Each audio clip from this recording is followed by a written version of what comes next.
শুধু কাঁদতেন, আল্লাহ তুমি আমার প্রতি রাজি হয়ে যাও, আল্লাহ তুমি আমার প্রতি খুশি হয়ে যাও।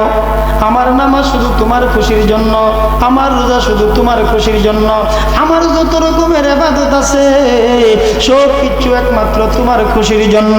আল্লাহ তুমি যদি আমার প্রতি খুশি হয়ে যাও, আল্লাহ তুমি আমাকে দেখা দাও, আমি তোমাকে দেখতে চাই। যতদিন পর্যন্ত তোমার দেখতে পাইব না আল্লাহ আমি রাবিয়ার জীবনটা বরবাদ হয়ে যাইব। আমি যখন তোমারে দেখব, তোমার বন্ধু নবীকে দেখব, আমি রাবিয়ার কিচ্ছু চাই না, আমি জান্নাত চাই না, আমি জাহান্নামকে ভয় পাই না। একমাত্র তুমি আল্লাহকে চাই। তুমি আল্লাহ আমাকে দেখা দাও, তুমি আল্লাহ আমাকে দেখা দাও, তোমার বন্ধু যেন দেখা দেয়। জুড়ে কোন আল্লাহু আকবার। আরো জুড়ে বলেন ইয়া রাসূলুল্লাহ। আমাদের দেশে রাবিয়া চিনি, রাবিয়া, আমাদের দেশে রাবিয়ারা বিড়ি খায়নি। জুড়ে বলেন। আমাদের দেশের রাবিয়ারা সিনেমা দেখে, আমাদের দেশের রাবিয়ারা কি করে, টেলিভিশন দেখে। আমার বন্ধুরা বাবারা, ওই তাপসিনী রাবিয়া যিনাকে একটা লকব দিয়েছিল তাপসিনী, আমার আল্লাহ এই লকবটা দিয়েছিলেন তাপসিনী। তাপসিনী রাবিয়া ডাক দিয়ে কই আল্লাহ আমি পৃথিবীর কোনো সুখ চাই না, পৃথিবীর কিছুই চাই না, একমাত্র তোমাকে চাই। তুমি যদি খুশি হয়ে যাও আমার কিছুর দরকার নাই। এই কথা বলতে বলতে রে হযরতে রাবিয়া এবার মনিবের বাড়িতে কাজ করে, মনিবের বাড়িতে কাজ করে, রাত্রের বেলা এশারের নামাজ পড়ার পরে ইবাদত বন্দেগী করে, সারা রাত নামাজ পড়ে, সারা রাত ইবাদত করে, ইবাদতের পরে তাহাজ্জুদের নামাজ পড়ার পরে আল্লাহর দরবারে দুইটা চোখের পানি ছেড়ে কান্দে, আল্লাহ তুমি আমাকে কোন দিন দেখা দিবা? যতদিন পর্যন্ত আমারে দেখা না দিবা রে ততদিন পর্যন্ত আমি রাবিয়া মনের মধ্যে শান্তি নাই। জুড়ে কোন আল্লাহু আকবার। বলুন কান্দায় না ও নবীজি, বুকে নেওয়া মায়, কিছু চাই না শুধু তুমি, তোমায় আমি চাই। বলুন কিছু চাই না শুধু মাত্র তোমায়। খারাপ লাগে না ভালো লাগে? বলতে পারবেননি? কণ্ঠের সাথে কণ্ঠ মিলাইয়া আজকে যদি আমার নূরের নবীর শান বলেন, আমার নূরের নবীর গান বলেন, আমার মদিনার নবী মদিনার থেকে হোক, এইখানের মধ্যে আইসা হোক, জাহিরি ভাবে হোক, বাতিনি ভাবে হোক রে বন্ধুরা বাবারা, ও আমার বন্ধুরা বাবারা, যেইভাবে হোক আমার নূরের নবী আজকের মাহফিলের দিকে তাকিয়ে আমার নবীর উম্মতদেরকে দেখে, কোন উম্মতেরা আমার নূরের নবীকে ডাক দেয়, কোন উম্মতেরা আমার নবীর দুরূদ শরীফ পড়ে, কোন উম্মতেরা আমার নূরের নবীর প্রেমে আজকের মাহফিলের মধ্যে বললেন আমার নবী ডাক দেয় কই উম্মত রে, আমি নবীর গান যদি গাও, আমি নবীর প্রেমে যদি মাহফিলের মধ্যে বসো, আমি নবীকে যদি মাহফিলের মধ্যে বসে বসে সালাম দাও, ওই সালাম দেনেওয়ালা উম্মতকে হাসরের ময়দানে সুপারিশ করা আমি নবীর উপর ওয়াজিব হয়ে যাইব। বলেন না ইয়া রাসূলুল্লাহ? এই জন্য সুন্দর করে বলেন কান্দায় না ও নবীজি, বুকে নেওয়া মায়, কিছু চাই না শুধু মাত্র তোমায় আমি চাই। বলুন কিছু চাই না শুধু মাত্র চাই না আমি পাকার পাহাড়, ববের সরদারি চাই গো আমি তোমারি, চাই না আমি টাকার পাহাড়, ববের সরদারি চাই যে নূরের নবীজি। মনটা শুধু বারে বারে, মনটা শুধু বারে নবীর কাছে যায়, কিছু চাই না শুধু মাত্র তোমায় আমি চাই। বলো না কিছু চাই না শুধু মাত্র তোমায়, তুমি যদি আমার হও দিব উপহার নবী, জীবনটাই আমার। কথা বলেন ঠিক কিনা? আমার নূরের নবীর প্রেমে জীবন দিতে রাজি আছেন কিনা? আমার বন্ধুরা বাবারা, আমার নবী বললেন আমার নবীর প্রেমে যদি কেউ পাগল হইয়া নবীর গান গাই, আমার নবীর প্রেমে পাগল হইয়া যদি ডাক ডাক ইয়া রাসূলুল্লাহ ইয়া হাবিবাল্লাহ, আমার নবী ডাক ডাক উম্মত তুমি কি চাও বলো। উম্মতেরা কি চাই নবী জানেনি?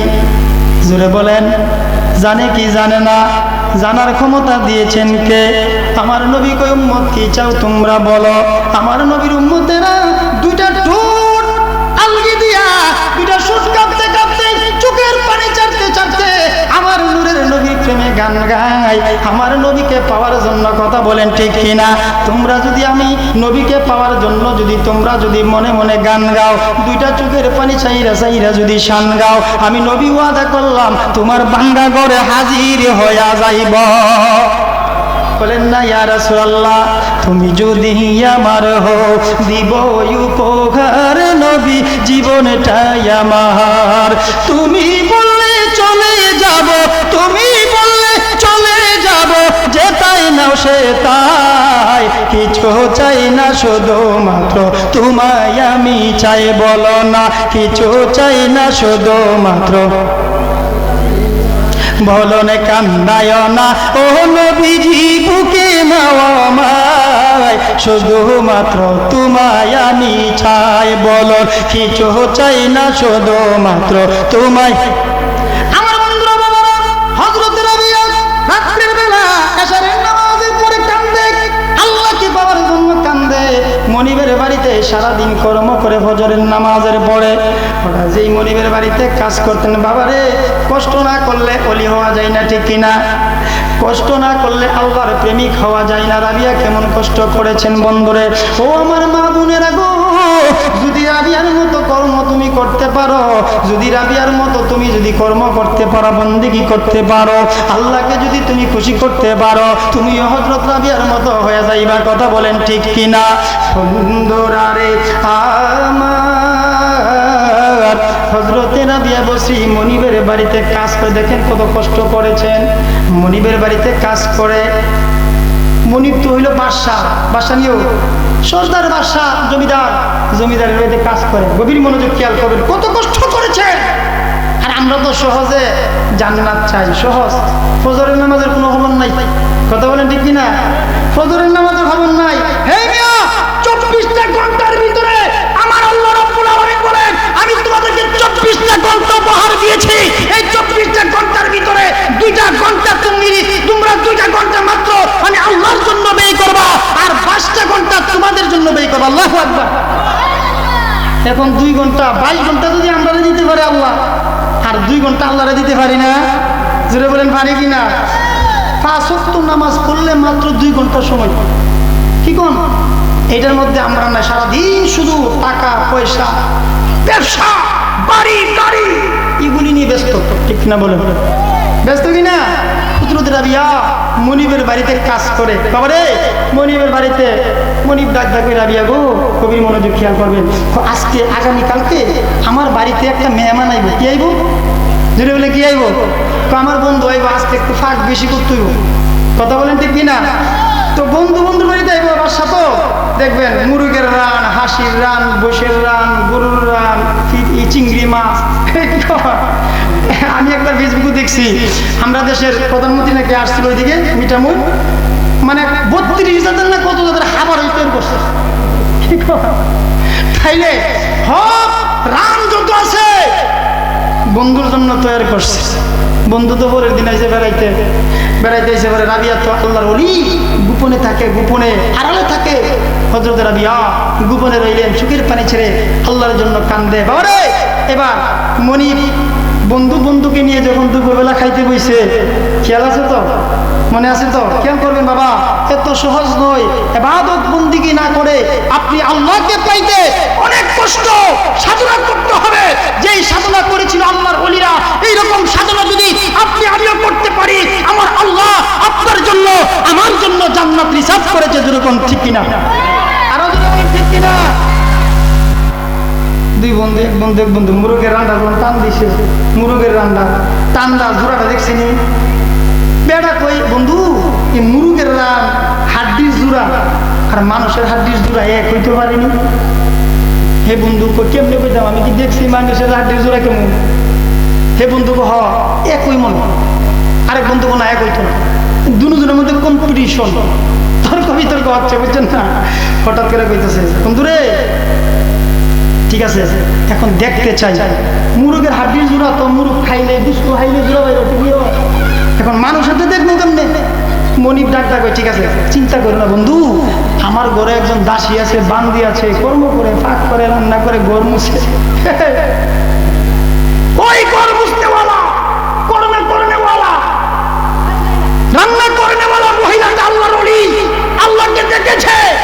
আপনি কিভাবে আল্লাহকে দেখবেন? ও কি এটারে ডাক দানি না হাতটা কাটিয়া দেখি জোড়াটা মানুষের হাড্ডির জোড়া আর মুরগের হাড্ডির জোড়া এক কিনা, জোরে কন্যা নাউজুবিল্লাহ। আরো জোরে বলে কইটা কি সম্ভব? আরে সম্ভব, সবই বলে তুমি কিনে আনছিস ডান ডান শেষ টান দিয়ে না। এ রাবি এদিকে আসো। রাবিয়া চোখের পানি ছেড়ে কান্দে, আল্লাহ মানুষের সামনে আমার নিচে আল্লাহ তুমি ছাড়া কেউ নাই। ডাক ডাক গেছে গিয়া কমনি কি কই দিকে আসো। টান দিছে, টান দেওয়ার টানটা খুলছে, বুঝলা ক নড়াচড়া করো না, করলে করলে তোমার শেষ করে এলাম। দেখেন কেমন দাঁত যা, কেমন নিষ্ঠুর। একটা নিষ্ঠুর হলে একটা মানুষকে হত্যা করতে পারে, কেমন নিষ্ঠুর হইলে একটা মানুষকে আঘাত করতে পারে, একটা কেমন নিষ্ঠুর হইলে একটা মানুষকে গুলি করতে পারে, কেমন নিষ্ঠুর হইলে একটা মানুষকে হত্যা করতে পারে, কেমন নিষ্ঠুর হইলে তার মুখের মধ্যে থাপ্পড় দিতে পারে। আপনি যদি তরিকার মধ্যে গিয়ে থাকেন, আল্লাহর ওলির দরবারে গিয়ে থাকেন, আপনি যদি হত্যার পীরের কাছে বায়াত হয়ে থাকেন, আল্লাহর ওলির আপনাকে শিক্ষা দিয়েছে একটা মানুষকে যা দিয়ে তৈরি করেছে, একটা মানুষের মাধ্যমে আল্লাহ পাকের 29টা 30টা কোরআনের হরফ, প্রত্যেকটা হরফ একটা মানুষের জায়গা জায়গা ফিটিং করা আছে। আল্লাহু আকবার বলুন। এই গালটা, গালের মধ্যে কোরআনের একটা হরফ আছে। আল্লাহু আকবার বলুন। এই হাতটা, এই হাতের মধ্যে কুরআনুল কারীমের একটা হরফ আছে। চোখের মধ্যে কোরআনের হরফ আছে। আপনি যেখানে থাপ্পড় দিবেন সেটাই কোরআনের হরফের মধ্যে থাপ্পড় পড়বে। আপনি যেখানে আঘাত করবেন ওই জায়গাটা কোরআনের মধ্যে আঘাত হবে। আপনি যেখানে গাই দিবেন, গুলি করবেন, ওইটা কোরআনের মধ্যে পড়বে। কথা বলেন ঠিক কিনা? মানুষ তো জানে না, এই ওয়াজ তো করে না। যদি জানতো গুলিটা করার আগে চিন্তা করে আইরে যেখানে গুলিটা করবো এটা তো একটা আল্লাহর আরশ। কথা বলেন ঠিক কিনা? কুলুবিল মুমিনিনা আরশিল্লাহ, মুমিনের কলবটা আল্লাহর আরশ। আমি তো জানি না সে কি মুমিন না কুমেন। সে তো যদি মুমিন হয়ে থাকে তার কলবটা আল্লাহর আরশ, তার কলবে আমার আল্লাহ আছে, তার কলবে আমার আল্লাহ আছে, তার রুহুতে আমার নবী আছে। কলব আল্লাহর বাড়ি, রুহু হচ্ছে নবীর বাড়ি। আমার নবীর বাড়িতে আঘাত করতে পারবো না, আমার আল্লাহর বাড়িতে আঘাত করতে পারবো না। আমি যদি আল্লাহর বাড়িতে আঘাত করি, ওই মানুষটাকে হত্যা করি, ওই মানুষটাকে থাপ্পড় মারি, আঘাত করি, লাঠি দেয়, তাহলে আমার আল্লাহ আমার প্রতি খুশি হবে, খুশি হবে, আমার প্রতি রাজি বেজার হবে, বেজার হবে, আমাকে ধ্বংস করে দিবে। কথা বলেন ঠিক কিনা? এই চিন্তাটা মনে থাকলে মারামারি করতে মনে চাইব, গায়াগাই, দলাদলি। হ্যাঁ, সাবধান, খবরদার। আপনি হায়াত দিয়েছে আল্লাহ, বলতে পারেন কইবে মরবেন, 5 দিন পরে মরে গেল, কই যাবো বাহাদুরি, কই যাবো তাকাব্বুরি। আমি আপনি তো 3.5 হাত, আপনার হাতে 120 হাত লম্বা একটা মানুষ ছিল, যে মানুষটার নাম উজবিন উনুব। এই মানুষটা দুনিয়াতে রয়েছিল। ওই মানুষটা নূহ নবীর আমলে সৃষ্টি হয়েছে, জন্ম হয়েছে মুসা নবীর আমলে। মুসা আলাইহিস সালাম তার মুসা আলাইহিস সালামের এই লাঠির আঘাত করে ওই মানুষটাকে হত্যা করেছিল। এই মানুষটা আল্লাহ হুকুম করেছিল, এই মুসা ওই মানুষটাকে তুমি হত্যা করো, সে কাফের, সে বেঈমান, সে দাজ্জাল, সে কাজ্জাব, সে নষ্ট, তুমি ছাড়া তাকে হত্যা করতে পারবে না। এই মানুষটা যখন পানির মধ্যে নামতো, বিশাল সমুদ্রে, মানুষটার হাড়ের নিচে পানি থাকতো। কত বড় মানুষ! মানুষটা আসেনি, হন নাই, গেছে গানি। আপনারাও থাকবেন না যাইবেন? আমার মরণ আসিবে কখন কেউ তো জানে না, আমার মরণ আসিবে কখন। আমি মরে গেলে আমায় তোমরা ভুইলা যায় না, আমি চলে গেলে নাই আমার মরণ আসিবে কখন কেউ তো যাবে না, আমার মরণ আসিবে কখন কেউ। সোনা দানা টাকা পর যাই রয়েছে, সবে পালাইয়া যাইতে হবে কবর দেশে। কথা বলেন ঠিক কিনা? যাইবেন কি যাইবেন না? আপনাদের বাড়ির পাশে হানিফ খলিফা, উনি আসেনি, এখন গেছে। টাকা পয়সার বাবা চিননি, বাড়ি গাড়ির কোনো বাবা চিননি। তাহলে উনিও যদি চলে যায়, ওই লোকটা যদি কবরে যায়, আপনি আমি তো কিছুই না। আমার আল্লাহ যেদিন মালাকুল মউত আপনার আমার সামনে পাঠাইব, ওই দিন আপনি আমিও দুনিয়ার থেকে বিদায় হয়ে যাইতে হবে। কথা বলেন ঠিক কিনা? আরো জোরে বলেন ঠিক কিনা? বন্ধুরা রে আমার, ওই মনিকটা ডাক দেখো, রাবিয়া তোমার হাতটা খোলো। হযরত রাবিয়া তার হাতটা যখন খুলে দিলেন, এবার একটা ছুরি নিলেন, ওই ছুরিটা দিয়া টান দিয়া একজনে তার হাতের মধ্যে ধরলেন, আর একজনে টান দিয়া গোস্তটাও পেয়ে ফেললেন। আমার বন্ধুরা বাবারা, একটা মানুষের হাতের থেকে, জিন্দা মানুষটার হাতের থেকে যদি গোস্তটা ছুরি দিয়ে কেটে আলগি দেওয়া হয়, ওই মানুষটা কত না যন্ত্রণা ভোগ করে, কথা বলেন ঠিক কিনা? হযরতে রাবিয়ার চোখের পানি ছেড়ে দিলেন, দুইটা চোখের পানি হযরতে রাবিয়া করছি ঝর্ণার মতো ছেড়ে দিলেন। আল্লাহকে ডাক ডাক ওই গাফুর রাহিম নাম তো,